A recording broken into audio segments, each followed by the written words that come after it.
Hi friends, my name is Ramesh. இந்த வீடியோவில் என்ன டாபிக் டிஸ்கஸ் பண்ண போகிறோம் அப்படின்னா, வெப் டெவலப்பருக்கும் ஒரு சாஃப்ட்வேர் டெவலப்பருக்கும் என்ன டிஃப்ரென்ஸ் அப்படின்றத பார்க்க போகிறோம். ஸோ நிறைய பேர் வந்து ஒரு ஐடி கம்பெனிக்குள்ளே போகணும்னு ஆசைப்படுறவங்க வந்து நான் வெப் டெவலப்பராக ஆகணும், அப்படி இல்லைனா சாஃப்ட்வேர் டெவலப்பர் ஆகணுன்ற மாதிரி நிறைய பேருக்கு ஒரு ஆசை இருக்கும். ஆனால் அதுக்குள்ளே வெப் டெவலப்பர்னால் அவங்க என்ன டைப் ஆஃப் ப்ரோக்ராமிங் அடிப்பாங்க, என்ன ஒர்க் பண்ணுவாங்க, சாஃப்ட்வேர் டெவலப்பர் அப்படின்னா என்ன டைப் ஆஃப் ப்ரோக்ராம் பண்ணுவாங்க அப்படின்ற மாதிரி நம்மளுக்கு ஓரளவுக்கு பேசிக் ஐடியாவே இல்லாமல் இருக்கும். ஸோ அதனால தான் இந்த வீடியோவை போடலான்னு பிளான் பண்ணேன். ஸோ மெயினாக வெப் டெவலப்பர் அப்படின்றது என்ன அப்படின்னா, ஒரு வெப்சைட் டெவலப் பண்ணுறவங்கன்னு வச்சுக்கோங்க. சார் ஃபார் எக்ஸாம்பிள், இப்போ நிறைய நம்ம இந்த யூசர் இன்டர்ஃபேஸ்ன்னு சொல்லுவாங்க. நம்ம ஃபேஸ்புக் பேஜஸ் பார்ப்போம். ஒரு வெப் ப்ரௌசரில் போயிட்டு அக்சஸ் பண்ணுற அப்ளிகேஷன்ஸ் எல்லாமே வந்து வெப் அப்ளிகேஷன் சொல்லுவோம். ஸோ ஒரு HTML, CSS அண்ட் JavaScript இந்த லாங்குவேஜஸை யூஸ் பண்ணி டெவலப் பண்ணுறதை தான் வந்து வெப் டெவலப்பர்ஸ்னு சொல்லுவோம். அதுவே சாஃப்ட்வேர் டெவலப்பர் அப்படின்றவங்க யார் அப்படின்னா, ஒரு அப்ளிகேஷன் டெவலப் பண்ணிவிட்டு, ஒரு சாஃப்ட்வேரை டெவலப் பண்ணிவிட்டு வேரியஸ் என்விரான்மெண்ட்டில் ரன் பண்ணுறதுன்னு சொல்லுவாங்க. வேரியஸ் என்விரான்மெண்ட் அப்படின்னா, எக்ஸாம்பிள் விண்டோஸ் OSலையும் அந்த சாஃப்ட்வேர் ரன் ஆகணும், மொபைல் அப்ளிகேஷன்லேயும் ரன் ஆகணும், அதே மாதிரி மேக்லேயும் ரன் ஆகணும் அப்படின்னு சொல்லுவாங்க. இப்போ இந்த மல்டிபிள் என்விரான்மெண்ட்டில் ரன் ஆகிறதுக்காக ஒரு சாஃப்ட்வேர் டெவலப் பண்ணுறாங்க அப்படின்னா அவங்கள தான் வந்து சாஃப்ட்வேர் டெவலப்பர்ஸ்னு சொல்லுவாங்க.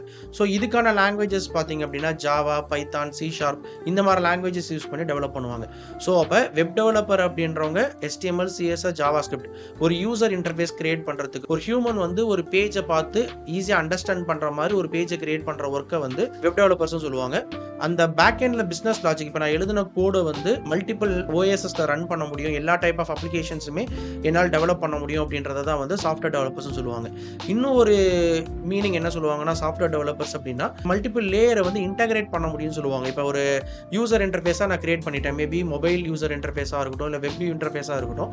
இந்த மாதிரி ஒரு யூசர் இன்டர்ஃபேஸ் நான் கிரியேட் பண்ணிட்டேன் அப்படின்னா அந்த யூசர் இன்டர்ஃபேஸை இன்டகிரேட் பண்ணுற ஒர்க்கையும் நம்மளால் டெவலப் பண்ண முடியும். ஒரு சாஃப்ட்வேர் டெவலப்பர்னால வந்து front end, back end, database இந்த மாதிரி மல்டிபிள் லேயர்ஸை வந்து கனெக்ட் பண்ணுறதுக்கான ஒரு ஃபீசிபிலிட்டி அவங்க கிட்ட இருக்கும்.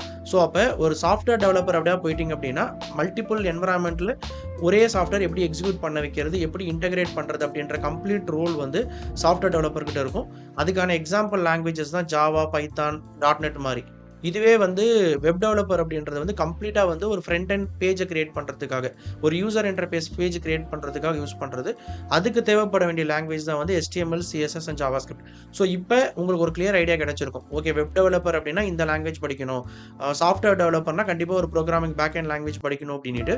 ஸோ ஓப்பனிங்ஸை பொறுத்த வரைக்கும் ஒரு ஐடி கம்பெனிக்குள்ளே போகணும், இது ரெண்டுத்தில் எதுக்கு அதிக ஓப்பனிங்ஸ் இருக்குது அப்படின்னு பார்த்தீங்க அப்படின்னா, ஸோ ஒரு பேக் அண்ட் சாஃப்ட்வேர் டெவலப்பருக்கு இருக்கிற ஓப்பனிங் தான் ரொம்ப அதிகமாக இருக்கும் compared to web developer.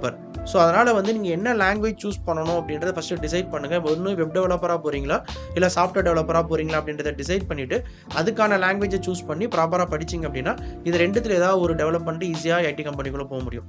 So இதை பற்றின இன்னும் டீட்டெயில்ஸ் வேணும், இல்லை இன்னும் ஒரு ஏதாவது கைடன்ஸ் வேணும்னு நினச்சிங்க அப்படின்னா கமெண்ட் செக்ஷனில் சொல்லுங்கள், உங்களுக்கான அப்டேட்டை நான் கொடுக்குறேன். தேங்க்யூ.